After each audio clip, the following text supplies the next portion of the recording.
Hello students, आज के lecture में हम एंथर का स्ट्रक्चर और माइक्रोस्पोरेंजियम का स्ट्रक्चर स्टडी करेंगे। इससे पहले हम एंथर के बारे में पढ़ चुके हैं कि एंथर टेट्रागोनल होता है शेप में, बायलोब्ड होता है, डायथिकस होता है और टेट्रास्पोरेंजिएट होता है। यहाँ पर जो एंथर का फर्स्ट डायग्राम दिया हुआ है ये एंथर का ट्रांसफर सेक्शन है। अगर हम एक एंथर की इंटरनल स्ट्रक्चर स्टडी करते हैं तो हमें क्या नजर आता है, एंथर के चारों ओर कुछ लेयर्स हमें नजर आती हैं, जैसे कि डायग्राम में दिख रही हैं।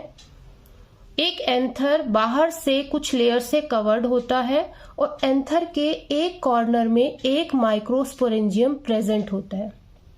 तो एक एंथर के अंदर 4 कॉर्नर्स होते हैं और हर एक कॉर्नर में एक माइक्रोस्पोरेंजियम प्रेजेंट होती है। तो इसके अकॉर्डिंग अगर हम देखें तो एक एंथर में टोटल 4 माइक्रोस्पोरेंजिया प्रेजेंट होते हैं। यहां पर जो ये 2 लोब्स होते हैं एंथर में, ये जो 2 लोब्स आप देख रहे हैं ये एक दूसरे से कनेक्टिव टिश्यू से कनेक्ट होते हैं। जो फर्स्ट डायग्राम है इसमें तो एंथर में सिर्फ लेयर्स का आउटलाइन दिखाया हुआ है। अगर हम एंथर का एक पार्ट एनलार्ज करके देखें तो वो हमें कुछ ऐसा नजर आएगा। यहां पर जो लेयर्स दी हुई हैं उसका सेल्यूलर पार्ट भी हमें नजर आ रहा है।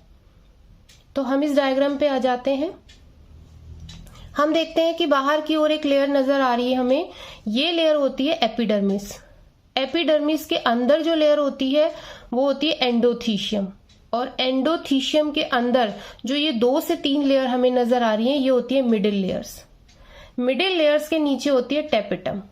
जो टेपिटम लेयर होती है ये माइक्रोस्पोरेंजियम को पूरी तरह से कवर करती है। माइक्रोस्पोरेंजियम के अंदर कुछ होमोजीनस सेल्स होती हैं। इन होमोजीनस सेल्स को हम माइक्रोस्पोर मदर सेल्स कहते हैं। ये माइक्रोस्पोर मदर सेल्स जो होती हैं इनको हम माइक्रोस्पोर मदर सेल्स इसलिए कहते हैं क्योंकि आगे जाकर डिवाइड होती हैं ये सेल और डिवाइड होकर माइक्रोस्पोर्स का फॉर्मेशन करती हैं।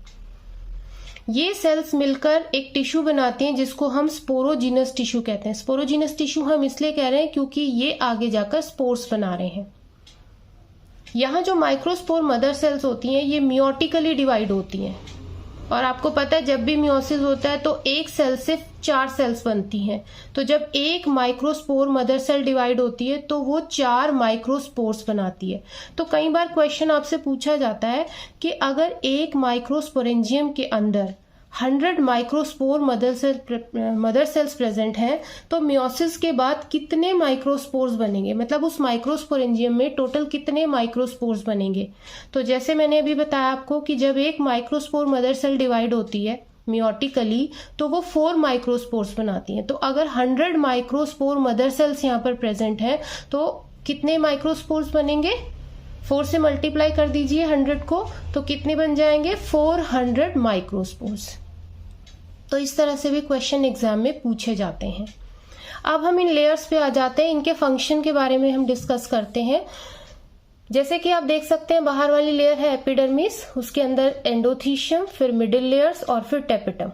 यहाँ जो बाहर वाली 3 लेयर्स होती हैं एपिडर्मिस, एंडोथीशियम और मिडिल लेयर्स, ये प्रोटेक्टिव होती है नेचर में, मतलब ये एंथर को प्रोटेक्शन प्रोवाइड करती हैं। इसके बाद जो ये टेपिटम लेयर होती है ये न्यूट्रिटिव होती है नेचर में। ये जो अंदर माइक्रोस्पोर मदर सेल्स हैं उनको न्यूट्रिशन प्रोवाइड करती हैं। एक खास बात और होती है इस टेपिटम लेयर में, इसकी जो सेल्स होती हैं इन सेल्स के अंदर डेंस साइटोप्लाज्म होता है, जैसे कि यहाँ दिखाया हुआ है। यहाँ डेंस साइटोप्लाज्म है और एक से ज्यादा यहाँ पर न्यूक्लियस प्रेजेंट होते हैं। अब ये कैसे पॉसिबल है कि एक टेपिटम लेयर जो यहाँ देख रहे हैं इनकी सेल्स में एक से ज्यादा न्यूक्लियस प्रेजेंट है। तो ऐसा कुछ कुछ कंडीशंस में हो जाता है, जैसे मैंने यहाँ पर दिखाया हुआ है। आप नॉर्मली पढ़ते हैं कि जब भी सेल डिवीजन होता है तो सेल डिवीजन में पहले न्यूक्लियस डिवाइड होता है और उसके बाद साइटोप्लाज्म डिवाइड होता है, और जो सेल होती है वो 2 सेल्स में डिवाइड हो जाती है या फिर 4 सेल्स बनाती है। अगर माइटोसिस हो रहा है तो 1 सेल से 2 सेल्स बनती हैं, और अगर मियोसिस हो रहा है तो 1 सेल से 4 सेल्स बनती है। तो यहाँ ऊपर वाले डायग्राम में ये एक मदर सेल है। जब ये डिवाइड होती है तो पहले इसमें न्यूक्लियस डिवाइड होता है। जब न्यूक्लियस का डिवीजन कंप्लीट हो जाता है उसके बाद साइटोप्लाज्म डिवाइड होता है, और जब साइटोप्लाज्म का डिवीजन कंप्लीट हो जाता है तो एक मदर सेल 2 डॉटर सेल्स बनाती है। ये एक नॉर्मल प्रोसीजर है। लेकिन कभी कभी कुछ केसेस में ऐसा होता है कि मदर सेल डिवीजन स्टार्ट तो करती है, लेकिन जो सेल डिवीजन की प्रोसेस है वो यहाँ आकर रुक जाती है। मतलब जो न्यूक्लियस है उसका तो डिवीजन कंप्लीट हो जाता है, लेकिन इसके बाद साइटोप्लाज्म डिवाइड नहीं होता। तो अगर साइटोप्लाज्म डिवाइड नहीं होगा तो यहाँ पर एक मदर सेल के अंदर कितने न्यूक्लियाई बन जाएंगे? 2 न्यूक्लियाई। तो इस केस में जो ये सेल है वो कैसी हो जाएगी? बाय न्यूक्लिएट। बिल्कुल यही सिचुएशन हम कहाँ देखते हैं? टेपेटम लेयर में।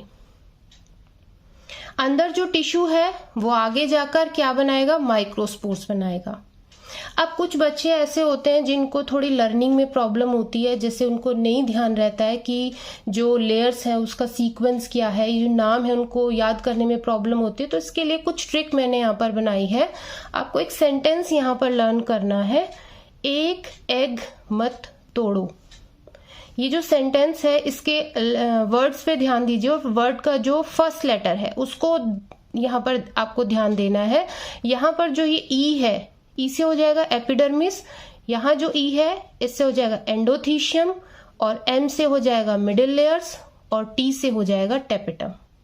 तो जो स्टूडेंट्स इजीली लर्न कर लेते हैं उनको तो कुछ करने की जरूरत नहीं है। जिनको लर्निंग में थोड़ी प्रॉब्लम है तो आप इसको ऐसे भी लर्न कर सकते हैं। तो यहाँ पर एंथर का स्ट्रक्चर और माइक्रोस्पोरेंजियम का स्ट्रक्चर कंप्लीट होता है। बाकी के टॉपिक हम नेक्स्ट क्लास में कंटिन्यू करेंगे।